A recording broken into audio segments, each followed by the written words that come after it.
अच्छा मस्त आहे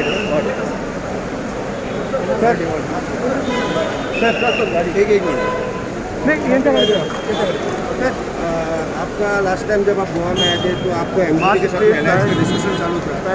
इस बार कांग्रेस ने डिक्लेयर किया है उनका अलायंस से डिस्कशन चालू है। What is the status sir? आपको जल्दी समझ में आएगा, अलायंस चालू है सर, डिस्कशन चालू है। आपको जल्दी समझ में आएगा क्या चल रहा है। मेजर इशूज हैं, जो मेजर कुछ प्रोग्राम शेड्यूल्ड है सर। हमारे राष्ट्रीय अध्यक्ष जी आ रहे हैं, अच्छा इनका भी मतलब जो दौरा है उसके बारे में थोड़ा रिव्यू करूँगा। अच्छा, और अलायंस के ऊपर भी डिस्कशन है सर। आइकॉनिक जो बोलते हैं अलायंस बीजेपी एमजीपी का हो पाएगा इस बारी? मैं ये कह रहा हूँ कि इसके ऊपर मैंने कई बार बात कर ली है, अब जो होना है वो आपको एक्शन में दिखेगा जो होगा। चलो ठीक है सर, थैंक यू सर।